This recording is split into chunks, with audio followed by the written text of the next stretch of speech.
মুখে মুখে অন্ধকার, বাঁচার কোনো উপায় নাই, তখন এই দোয়াটা পড়তে হবে। এই দোয়া পড়ে আল্লাহর কাছে ফরিয়াদ করলে বিপদ মুক্ত করবেন কে?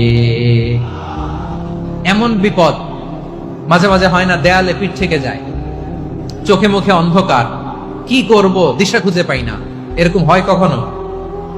হ্যাঁ, আপনাদের হয় না? তো জান্নাতে আছেন আপনারা। হয় হয় এরকম হয়েছে না যে দেয়ালে পিঠ থেকে গেছে, চোখে মুখে অন্ধকার, কই যাব, কি করব, বাঁচানোর কেউ না, এরকম হয়েছে কখনো আপনাদের? যদি হয় তাইলে এটার সলিউশন বলবো, না হইলে তো একদম বলে লাভ নাই। হয় হয় হয় বিশ্বনবী এরকম কঠিন বিপদে পড়েছেন জীবনের কিছু কিছু মুহূর্তে। ওই মুহূর্তে বিশ্বনবী স্পেশাল দুইটা দোয়া পড়তেন। এই দোয়াগুলো আপনাদেরকে জানিয়ে দেয়। বিশ্বনবী বলেন, কঠিনতম বিপদে যখন পড়বা, দেয়ালে পিঠ থেকে যায়, চোখে মুখে অন্ধকার, বাঁচার কোনো উপায় নাই, তখন পড়বা লা ইলাহা ইল্লা আনতা সুবহানাকা ইন্নী কুনতু মিনাজ জালিমিন।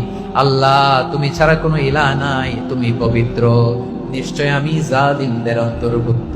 সুবহানাল্লাহ বলেন। এই দোয়া সাইয়েদনা ইউনূস আলাইহিস সালাম পড়েছিলেন যখন মাছের পেটে ছিলেন। কিসের পেটে? এবং অনেক মুফাসসিরিন ইকরাম বলেছেন, অনেক আহলুল ইলমরা বলেছেন, এটা হচ্ছে ইসমে আজম। ইসমে আজম এমন দোয়া যেটা দিয়ে দোয়া করলে আল্লাহ দোয়া কবুল করে, কিন্তু এটা কোনটা, এটা নিয়ে ইখতিলাফ আছে। কোন আহলুল ইলম বলেন এই লা ইলাহা ইল্লা আনতা সুবহানাকা ইন্নী কুনতু মিনাজ জালিমিন, এটা হচ্ছে ইসমে আজম।